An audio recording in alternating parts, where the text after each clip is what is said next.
Welcome guys. Welcome to the Daily Live.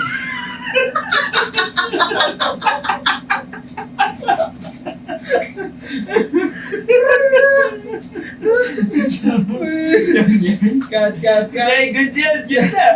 Okay na yun. So guys, welcome sa aming episode 5. Part 5 na tayo. Hey guys, sorry na ano lang. Medyo Masaya talaga practice na dito si Ray. Pina-practice pa namin yung mga ano namin.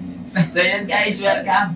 Last episode last part na tayo. Friday na. Okay, Friday. Salamat guys, sinamahan niyo kami hanggang Yun, sa mga galing sa work dyan, hayaan nyo na, makapagpahinga tayo. Through Word of God. Yun, at ano ba yung mga pwede natin pag-usapan yun? Bago tayo mag-proceed, kuya, dyan sa topic natin, meron muna akong tanong sa inyo. Ayan. Kuya, naranasan na ba natin na, meron tayong mga pinag-pray na medyo na-frustrate na tayo kasi parang ang tagal na natin pinag-pray pero hindi pa rin natutupad. Ikaw, ikaw. Alam mo na naman yan. Kaya, Meron. Tagal na. Ay, ayaw dumating. O baka dumating na. dumating na hindi natin pansin. Possible, di ba? Bakit? Ang ganda kasi kuya ng topic natin. It's about the word of the Lord. And ang sabi dito sa Ecclesiastes 11, He has made everything beautiful in its time. Boom, napakaganda nga yan. Time! So, kulang to. Ecclesiastes 3:11. Sorry guys. Parang di nagbabasa ng Bible no? Sorry guys. Hindi na. Pero ang ganda na. Ang ganda na. 3:11. He has made everything beautiful in its time. Napakaganda, no? Parang sinabi ni Lord, meron siyang nakalaang oras. Saan gusto mo? May Sa perfect. tamang oras. Tamang oras. Yung mga pinagpe-pray mo, yung mga gusto mo, meron na siyang oras dyan. May timeline na si Lord. Ito, ano na yan. Nakalista na yan. Ito na. Ginawan ko na lang napakagandang kwento niya. May ano ka na, kuya, ikaw, tanongin kita. May testimony ka na sa ganyang bagay. Meron. Sige nga. Meron na. May mga ganyan na ako na... Flexan mo kami, flexan mo. Iba yan. So yun, syempre, ang number one ko nun, kasi nga, tayo, hindi, yung sa work natin dati, hindi ganun kalaki yung sahod mo, parang hindi mo kayang tulungan yung family mo. Ang prayer ko nun, natulungan yung family. Tapos ang tagal, parang ilang taon na nag-work ako sa ganitong part. Work lang ako ng work tapos walang tulong sa family na lang ako. Tapos yun na, nag-pray na ako, specific, sabi ko, Lord, bigyan mo naman ako ng ganitong work na kayang tulungan yung family ko. Specific, gano'n. Sabi ko nga, kaya ko pa rin maglingkod sa Lord. And yan, dumating na ang tagal. Parang, pag nag-pray ka kasi parang meron ka ng binubuo. Kino-construct mo na. Pag nag-pray ka, ito yung gusto mong mangyari. Lord, ito Pag nag-pray ako, dito pa rin ako magtatrabaho. Ito, malaki sahod nito. Hindi, meron pa ng sariling touch. Pero mo yan, ang layo. Pero ang napuntahan ko is photography. Yan, RDC photography. Isa yan sa answered prayer. Pero yung layo hindi ko pinag-aralan yan, hindi ko pero nag-pray naman. Ibang-iba sa pagod si Lord. Ibang-iba. Yan yung sabi kong isa sa perfectong sagot ni Lord sa akin. Pero, meron marami pa rin akong prayer na hindi pa sinasagot nila. Ongoing. Ano pa rin ako, bino-workout ko pa rin sa prayer. Minsan nga, parang tatanong ko si Lord kung bibigay mo pa ba? Hindi ba? Kayo, may ganyan na ba? Ayun. Ikaw rin. Meron. Chicks. Dalawa. Sa akin hindi ko pa masabi. Pero marami nang binigay sa akin si Lord ng mga magandang bagay. Tulad na lang ng, ano, ng mga bagay na healthy ako ngayon.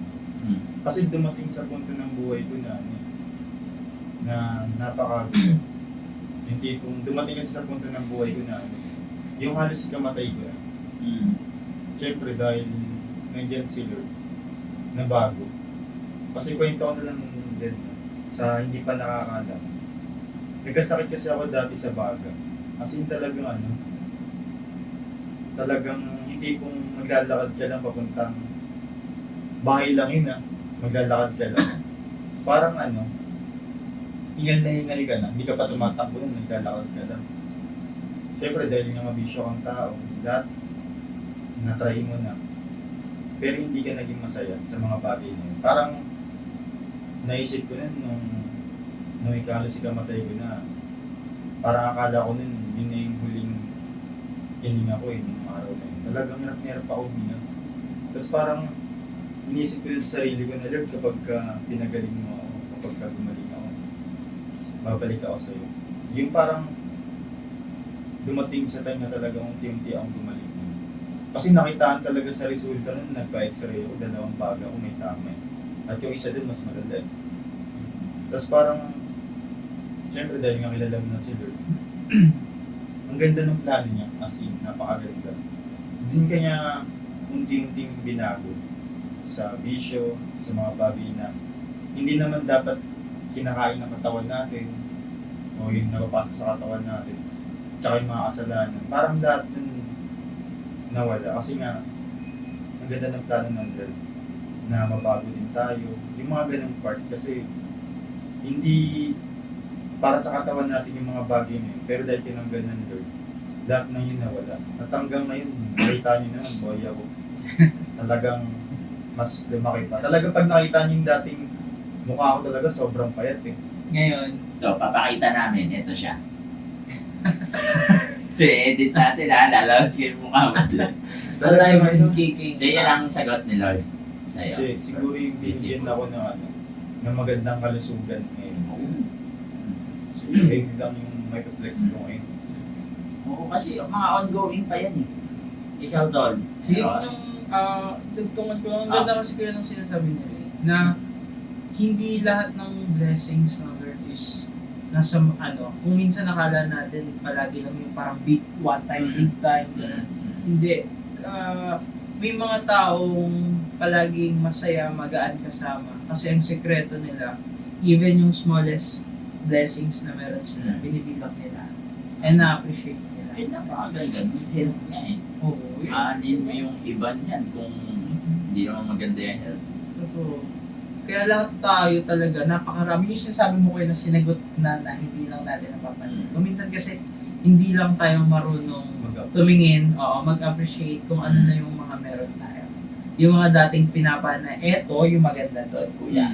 Ano yung mga dati mong pinapanalangin na meron ka na ngayon? Ako, meron ako, ay mga dating wala ako na ngayon. Pinagpipray ko lang dati. Ngayon is, meron na ako. Guys, dati ko pang pinapanalangin, magkabahay kami. Kasi kung babalikan yung buhay namin dati, pamilya ko. As in, ang bahay namin katabi, kulungan ng baboy. Tapos, yung CR namin, kuya, ano lang yun. Parang, alam mo yung, parang lona na ganun, walang panin. Cabin lang. Oo, kuya, alam mo, meron. Medyo nakakatawang kwento, pero meron kuya, one time, nasa CR ako, dito na sa amin, CR. May etchas ako. Bigla ako naiyak.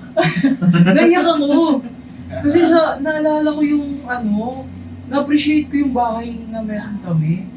Naiyak ako habang umiire. Hindi dahil malaki yung nilalabas, pero naiyak ako kasi sa Lord.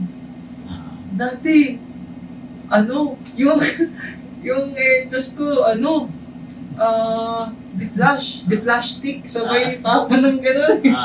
Ngayon, parang i-flash mo na lang, gano'n. Tapos, pag umuulan, hindi na kami nangangamba kung saan ilalagay yung timba para lang matutukan yung mga tumutulo. Tapos, hindi na ako inuubo paggising kasi concrete na yung bato na yung yung paligid, hindi na masyadong nakakapag-penetrate yung hamog sa ganun kuya, lagi ako sumisipot, inuubo. Ganun. Tapos ay grabe, kung bibilangin baka sobrang tagal guys nung makita ko lang din kami ni mama dati, kuya, titinda kami ng gulay niyan sa Melody pa bahay. Tapos may one time na alauna na hindi pa kami kumakain. Tapos may bumili sa amin ng gulay. Tapos sabi ko kay mama na, nakita ko kasi yung kumakain sila habang bumibili. Nakita ko yung loob kumakain. Tapos ang kinakain nila dalawang ulam. Merong sabaw, tapos adobo. Tapos sabi ko kay ma, parang balang araw, ganyan din tayo. Kakain din tayo ng dalawa na hindi tayo nang hihinayang sa ulo. Ganun. Yun yung nagsisiyara ko, biglang bumalik sa akin lahat yun. Kaya iyak ako ng iyak. Sabi ko, Lord, thank you. Kasi ang layo na pala. Nagbago na yung sitwasyon namin. And kung minsan, yun guys, no? Kung minsan, yun yung mga kailangan nating tingnan. Napakaraming bagay and napakaraming rason para pasalamatan ng Panginoon. Tumpak. Di ba? So yun, natutunan tayo mag-appreciate.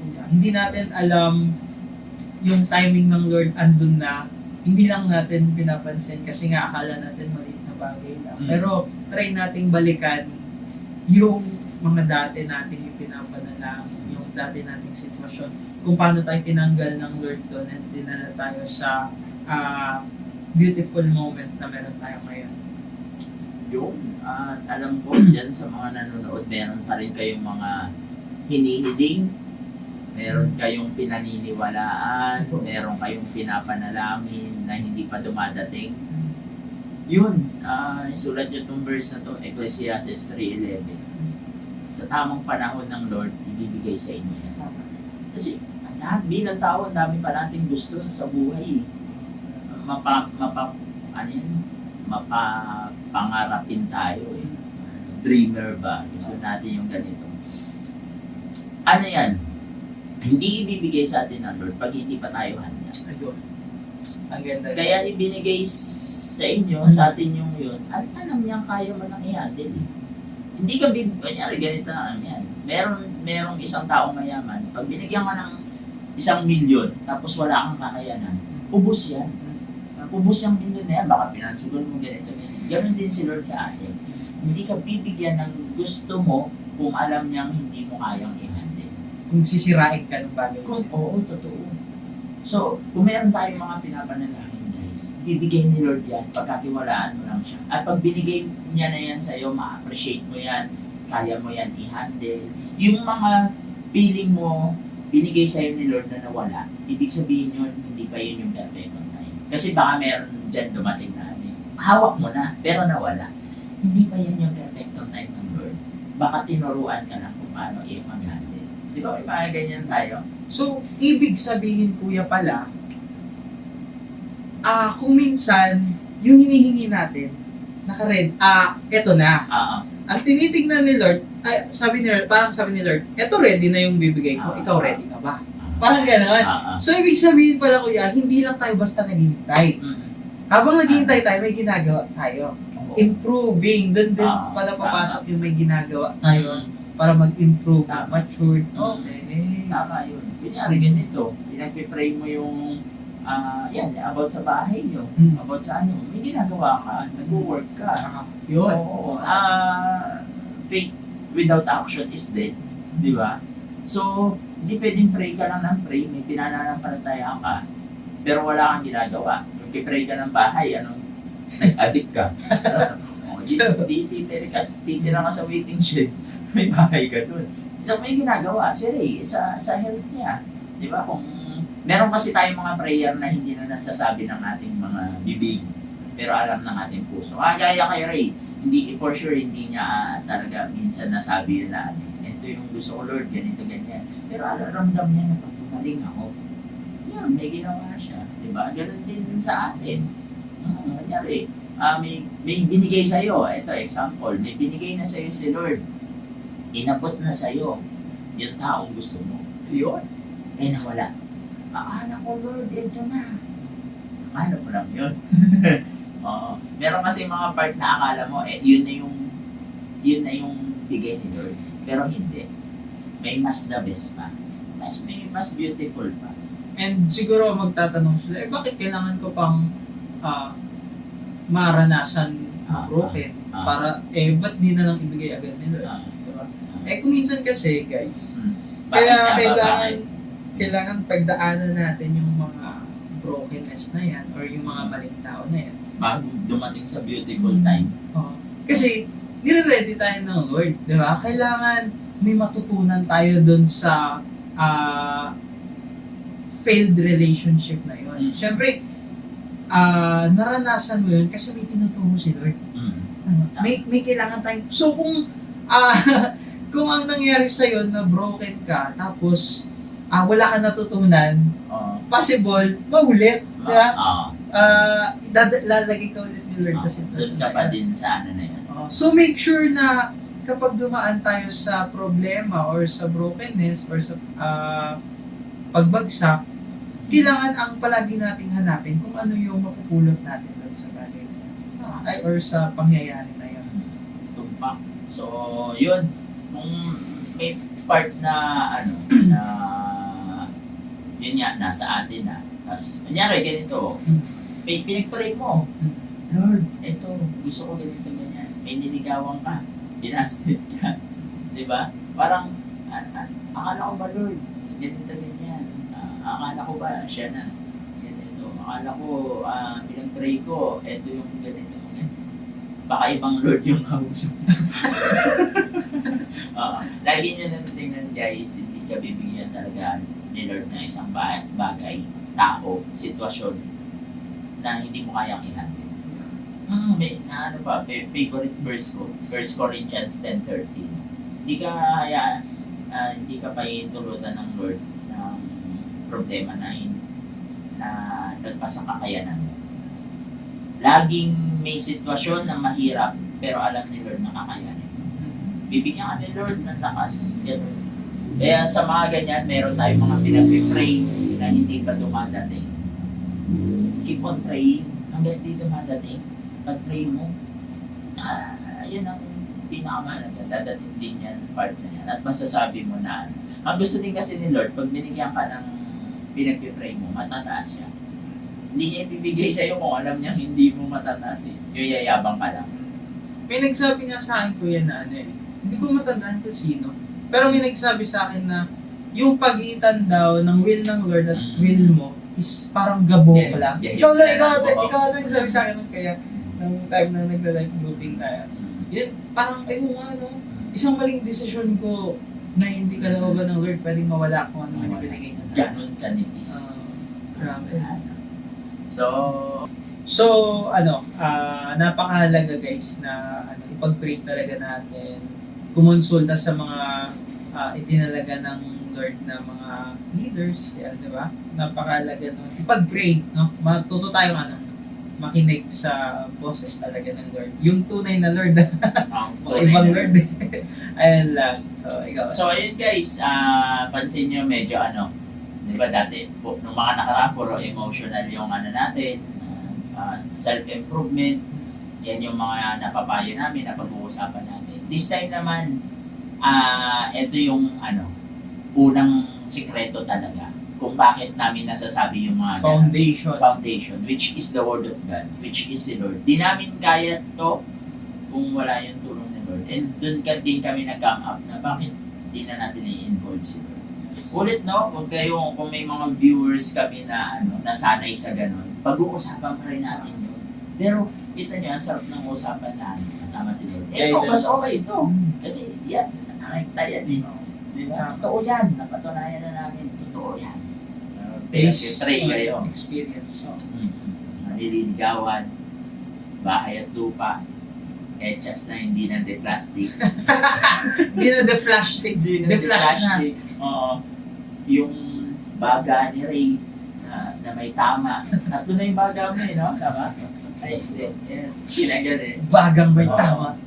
So, kaya ni Lord yan. At comment kayo dyan kung meron na din kayong mga answered prayer or meron pa kayong pinag-pray. Ay guys, comment kayo dyan kung may gusto kayo ipag-pray. Pag-pray natin. Comment. Comment down below at tuloy-tuloy na tayo sa mga gusto yung pag-usapan natin. Walang problema dyan. See you guys. Salamat. Glory to God. Thank you guys sa buong linggo.